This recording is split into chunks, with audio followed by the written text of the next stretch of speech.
John Taylor, Hanshi. I'd just like to ask you a few questions about the past. Sure, fire away. I'd just like to go right back to the beginning, when you first came to Australia, your karate experience since then. So, when did you actually start karate and where?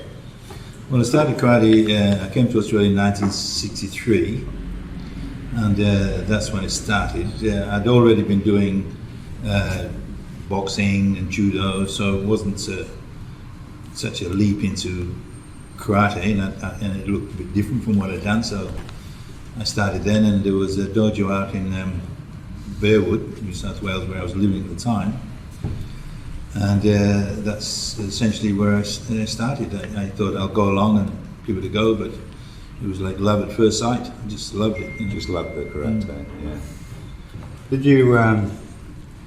Did you? I mean, your first dojo. Did you have many students when you first started? I mean, did they have many students? In the actual dojo? I actually inherited the dojo as much as that. There was a lot of guys would take classes, and they had like 6 or 7 guys. You never knew who would turn up, and then slowly they all dropped off, and John kept going and going. One day they said, "Well, looks like you're in charge," and okay, so I started teaching them on a regular basis, and I just kept it going. Compared to present day, was the training harder? Oh, 100%. 100% harder. Yeah. We would do 50 of every technique. Now we do 30. We never trained less than 2 hours. Most of the time we went for 2.5. Right. It was really full on, but you can't do that nowadays. People are looking for the quick sessions. And when you went to Japan, was that harder in Japan? Oh, that was brutal. I think brutal is the only way to describe it. Yeah. When you first arrive, you're a foreigner, you're unknown, and everybody wants to test you out, and it's pretty hard. But I was, as I said, I was a boxer, so I was used to being hit, and I thought it was great. Didn't mind at all. Did you get many injuries in Japan? The biggest problems was the low kick. I hadn't never seen that before until I got to Japan. So that's the low kick to the lower leg, or to the lower leg, to the thigh, yeah. Yes. And that cut your training time. I lived in Uchideshi, so we run where we were was a very steep staircase up to the bedroom. So every morning I had to crawl down backwards, because the legs would go and you'd tip over and head first down there. So I'd turn around and walk backwards down the stairs just to get to the bottom safely. How was it walking up the stairs? Oh, painful.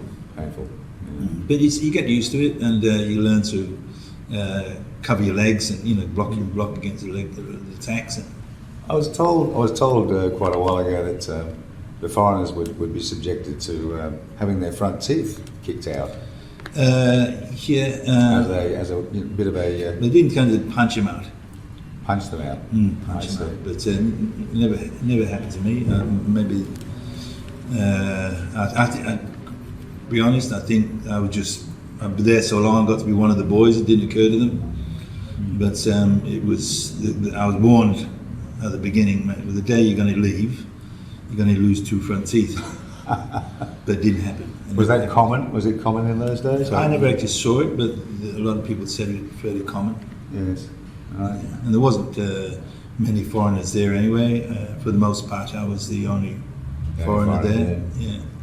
So did you get along well with Mas Oyama when you first started? I'm not really sure. I used to be too afraid to speak. So you were a little afraid of. Oh, man, I was terrified. He wasn't so much. He wasn't a terrifying person. It's just his presence was so huge. Yes.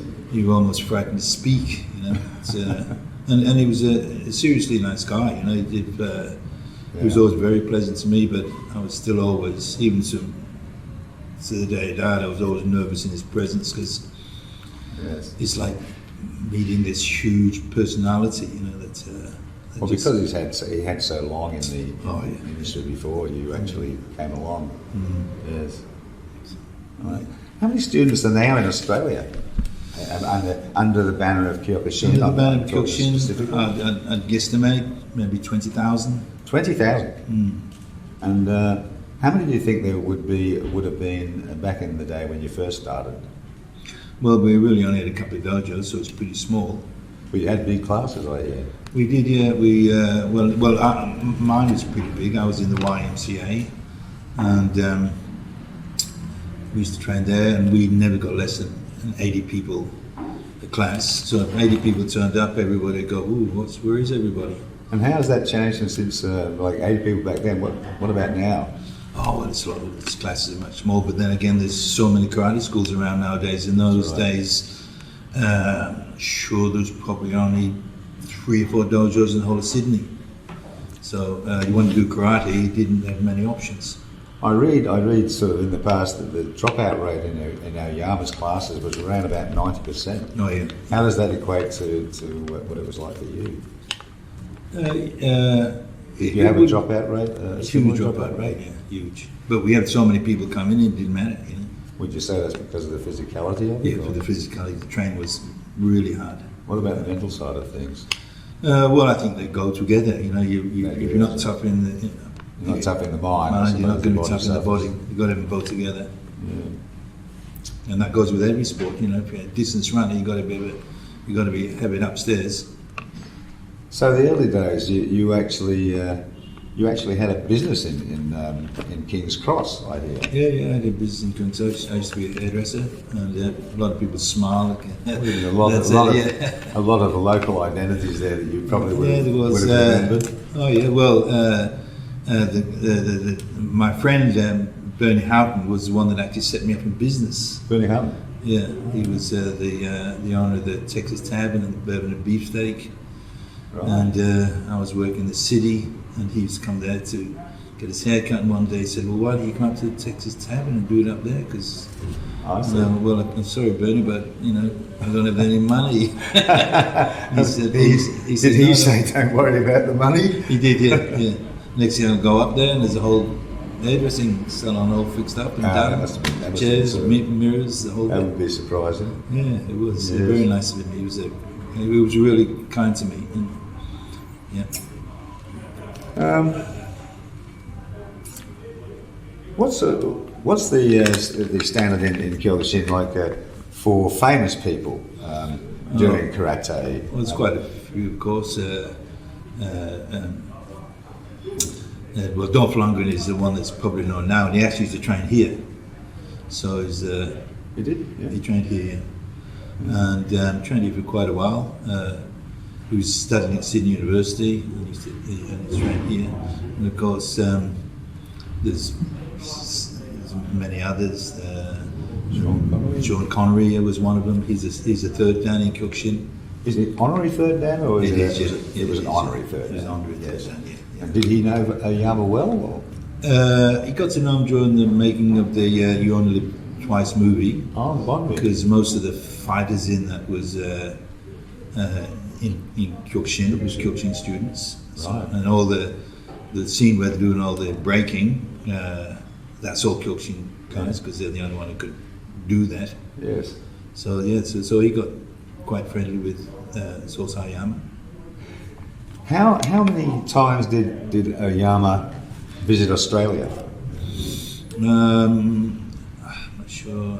About 4. About 4 times? About 4 times, yeah. Now, I believe there was one time in 1977 and I think that was the first tournament in the town hall, was it? That was the first full contact karate tournament anywhere in Australia. Right. And people thought we were crazy, and they were probably right. But Sourceside was coming over, so we had to do something special. Yeah. So we put on the Australia's first ever full contact tournament, and we totally packed out the Sydney Town Hall.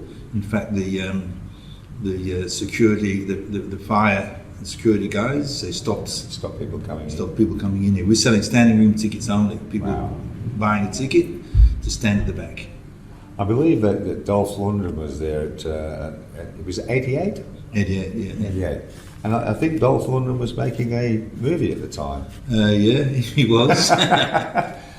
The Punisher. The Punisher. Yes, oh, I yes. see, right. I had a cameo appearance. Did you really? Yeah. What did you do in the film?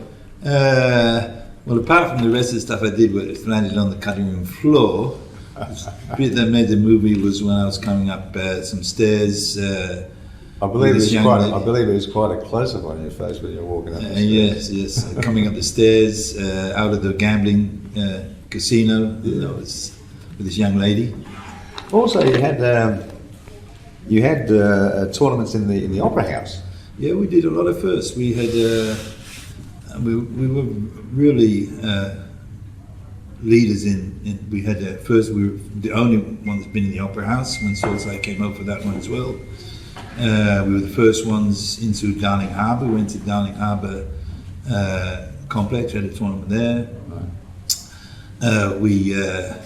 Of course, we had a year in a year out at Sydney Town Hall, and in 1988 we ran the first and only ever British Commonwealth Championships, which was the first international full contacts. So it'd be safe to say that you had a lot of firsts. We had a lot of firsts, yeah. Yes. Yeah. Like, it's been quite a while now. How long has it been now since that you've been doing karate personally? Well, 1993. 1993. So it's been a long and pleasant journey. Yes. Right. We've seen a lot of action going on. We made a lot of firsts. We had a lot of good times, and it's been great. Who sort of like who would you say that you sort of influenced you the most in your career? Oh, Sensei. Sensei was 100%. It was a big inspiration, wasn't he? He was 100%. Yeah, went to train with him was just like, well, it was like magic. You know, he was just so his presence so enormous, and you're afraid to give less than 100%. Not that he would have said anything, but you were afraid that you would have disappointed him. Yeah, that's right. You didn't want to disappoint. No, you didn't want. You wanted to. Really. You wanted to show him that you were enthusiastic and hard training, and you did the best you could. As far as Oyama goes, like he was an icon. He was, I believe, he was the fourth dan in a couple of styles before he was in his 20s. Yeah, Goju and Shotokan. Goju and Shotokan. And he trained with Ginshin for the Koshi and he did, other people. Yeah. And spent, I believe, he spent 3 years in the mountains. And he did. He after the war, he got involved in an altercation. The guy pulled out a knife, and he killed him with a punch. With a punch, yeah. And he realised that his karate was more powerful than what he thought about. And of course, killing somebody is a massive thing in your life. So he took off with a student to the mountains. So this is why he took the retreat. Yeah, he took the retreat in the mountains, and he stayed up there for 3 years. The student ran away after 18 months. I can't say blame him, but he disappeared after 18 months, and he stuck it out for 3 years on his own up there training. He had a sponsor, of course. We brought him food and necessities of life. He just didn't go up there and hunt animals to exist. He had a place to sleep and had a sponsor. But after 3 years, he lost his sponsor. So he came down from the mountains and started in those days what was called Oyama Karate. I believe that he had a penchant for killing bulls. Yeah, he did. Or fighting bulls. Fighting bulls, yeah. He wanted to prove how powerful his karate was, so he'd take on bulls. I believe the first time he came down from the mountains, he got a job in an abattoir. He did, yeah. And tell me the story about that. Well, he wanted to test his punch. And the first thing he did was... I believe it was one punch, one kill. Yeah, that's right. Yeah, it's a saying. I can't remember how it goes in Japanese. Yes, but... yeah. And so he convinced the guys, because they would, of course, shoot him between the eyes, he convinced the guys that to let him have a whack at killing one of these bulls with a punch.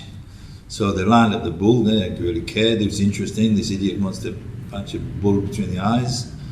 and so that's what he did. Unfortunately, the bull didn't die, but it I believe it wrecked the place. wrecked the place. Yeah, I wrecked the place too. I don't think he kept that job too long. No. I think that was his first and only day. You know. So, where did he do most of this? Was that America? No, he went to Or did he America. do it in Japan He did as well? No, mostly in Japan. And, Yeah. well, almost all of it in Japan. He'd go. He went. Of course, he wrote his what is karate, and then he went overseas promoting that. He went to America, France, other countries, and during that time, he took on any fighter, any style, boxers, Was he ever wrestlers. Was he No, ever beaten? never. So he never lost a fight. Never lost a fight. No, they'd get him in these what now you do world championship wrestling kind of things, high profile fights and so forth, and he would accept any challenge, anybody, and people would come up and he'd take him on, but he never lost. Never lost. How old are you, John? I'm 78. 78. Yes. You don't look a Davey on 68. Oh, it's because your eyesight's going. No, I'm just trying to be nice Trying to here, be but nice. you're looking good for 78. You really are. Thank you. Yeah. Well, it's I like to think it's because I've trained all my life, and that's one of the things I said as a very young man, is that I didn't want to get old and be infirmed, and I wanted to. I mean, you can't die healthy, but I wanted to be able to get around on my own when I got older, and I undertook to whatever I did to train. And when I first started karate, I said, well, I'm only going to do this until I stop enjoying it. And you still enjoy it. I love every day in the dojo. I believe you take a lot of kids classes these We days do, as well as the yeah. advanced classes. I take of course. kids classes every day. Yeah. How many children do you have in your dojo? At the moment, we have about 80, I guess. 80 children. Yeah, so it's a pretty pretty full impressive. class. Yeah, they're a lot of fun. I like having the kids class. Do you find their dropout rate similar to No, the kids. the kids like it? Kids like it, and of course you've got a dropout rate in anything, but it's much less than the adults. What grade are you, John Taylor? I'm a ninth then. Ninth Dan. Was that given to you by who? My ninth dan was issued by Kancho Matsushima, Yes. but my eighth dan was given to me by Mas Oyama. So it's like, you must have been very proud at that moment. Yeah, After your journey through martial arts. yeah. Been a long journey, but an enjoyable one. I met a lot of great people, trained a lot of great people, and it's been really fantastic. I recommend it to anybody. It's a lifestyle. It's a long lifestyle. You can do karate forever. It's one of the few sports you never. I believe that the dojo oath, we will train our hearts and bodies for a firm, unshaking spirit. I don't think you wavered from that at all in your time. Well, I hope not. I hope not. That's been the founding principles of our dojo. And I think basically we stick to that, even the kids. So you're still keen for the future in Kyokushin? Are you? Oh yeah, I think we've got a. Is it a bright future for Kyokushin? Oh yeah, I think so. Now it's Well, it's with big. 20,000 in the country, it's going a lot. Yeah. It's a lot above and beyond. And we've got a lot of good people training. So from one dojo, we've grown huge. Yeah. So ninth dan is a Hanshi. Yes. Hanshi. So your next grading. No, there won't be a next. There won't be a next grading? No. Okay. Okay, so This is it. you've come to your terminus. You've come to your terminus as far as martial arts is concerned. As far as grading is concerned, I still have a lot of things to do. And finally, John, on the MMA and the UFC, where do you think the influence came for that kind of fighting? Well, I think they would agree, and there's no doubt that it came from Kyokushin. We were the first style to prove you could actually hit somebody and they didn't die on the spot, as a lot of other styles, or the non-contact styles, sort of thought. When we played our first tournament, as I said, I had a friend of mine who's from another style say, well, he really actually thought that people would die, and a few people had said that when we ran our first tournament, but obviously they didn't. And for the thousands of Kyokushin full contact tournaments we've had, no one's actually died. So I think But there has been lots of injuries. there's been, of course, lots of injuries, but mainly superficial bruising and a couple of broken ribs, things like that. But and of course that spawned the kickboxing, MMA, all the full contact bouts now. They all owe their beginning from Kyokushin. What do you think that Mas Oyama would have thought of the UFC? Well, he was very progressive.